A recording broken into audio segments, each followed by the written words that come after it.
तिकडे गेल्यावर काढवा. बाळांनो, पुरणपोळीचा स्वयंपाकामध्ये सार कसा बनवल्या जातोय हे अगोदर आपण कांदा कापल्यानंतर भाजून घ्यायचा. त्याच्यानंतर हे खोबरं आहे, लसूण आहे, अद्रक आहे, हिरव्या मिरच्या आहे, साजूक मसाला आहे, पिसलेला मसाला आहे, कोथिंबीर आहे. हे सगळं आपण व्यवस्थित खोबरं आणि साजूक मसाला भाजून घ्यायचा. थोड्या मिरच्या भाजून घ्यायच्या, अद्रक नाही भाजायचं.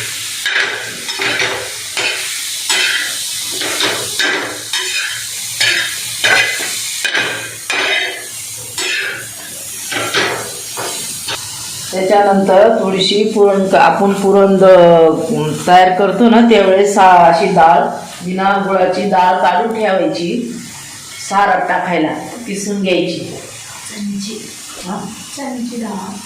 चण्याची डाळ शिजून घेतो ना आपण, ती थोडीशी काढून त्याच्यामध्ये पिसून म्हणजे घट्टपणा येतो थोडा साराला. आणि हे आपलं साराचं पाणी, हे डाळीचं पाणी काढून ठेवलेलं. या डाळीच्या पाण्याने आपण गाळून घेतल्यानंतर हे पाण्याने सार एकदम छान लागतो, एकदम छान लागतो सार, टेस्ट एकदम छान. साजूक मसाला भाजून घ्यायचा असा थोडासा पत्ता.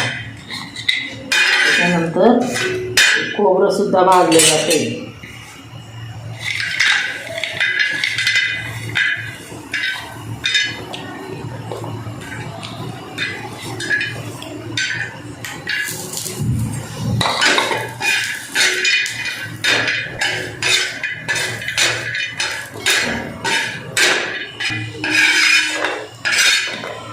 दहा माणसांसाठी सार तयार होईल. हा एवढ्या साहित्यात एवढ्या साहित्यामध्ये 10 माणसांचा सार तयार होईल.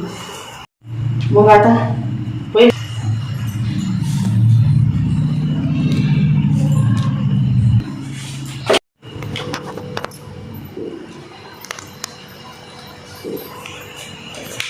साराचा मसाला पिसून घ्यायचा.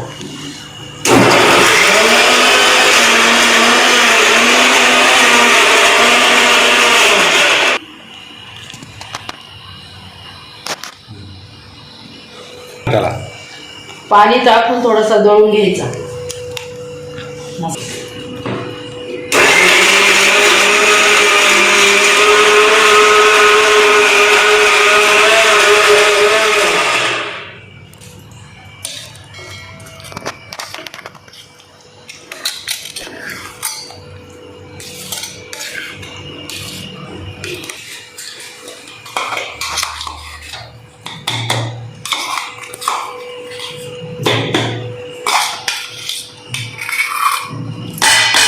डाळ दळून घेते पहिली.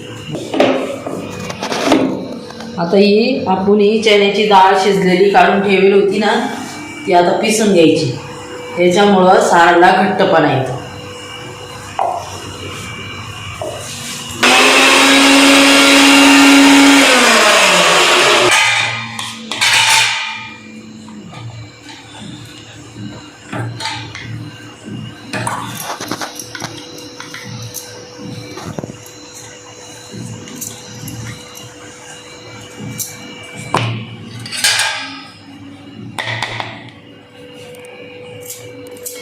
हे सार बनवून राहिले पुरणपोळी संग.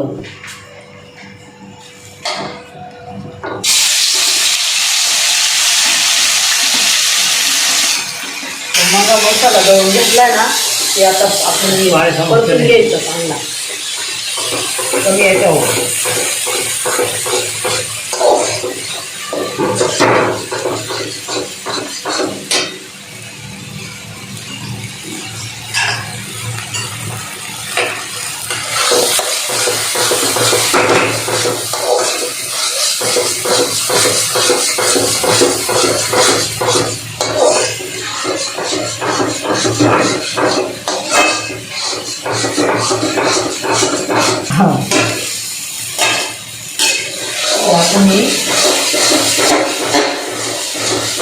आता हे थोडं पाणी टाकायचं. थोडं पाणी टाकून मसाला चांगल्या पद्धतीनं शिजून घ्यायचा. शिजून द्यायचा टेस्ट चांगला शिजल्यानंतर.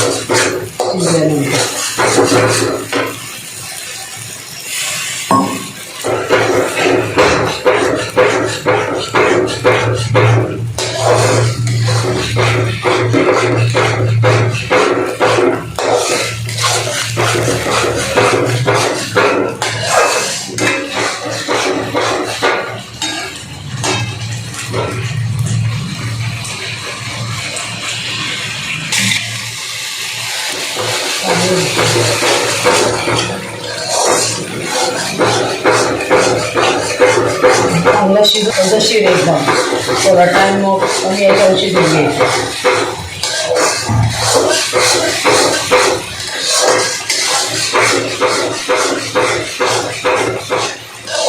आता हे आपण डाळ छानून घेतो ना शिजल्यानंतर, हे पाणी फेकायचं नसतं, हे आपण हे साराला पाणी वापरून घ्यायचं, त्याच्यामुळे सार टेस्टी लागतं.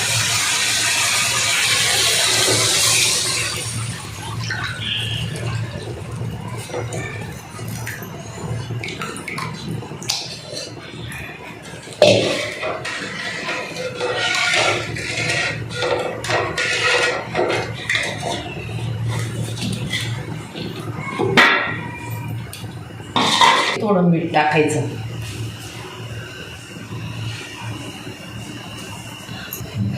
एक दीड चमचा टाकायचं. उकळून घ्यायचं चांगलं एकदम पद्धतशीर. उकळल्यानंतर त्याची चव चांगली लागते.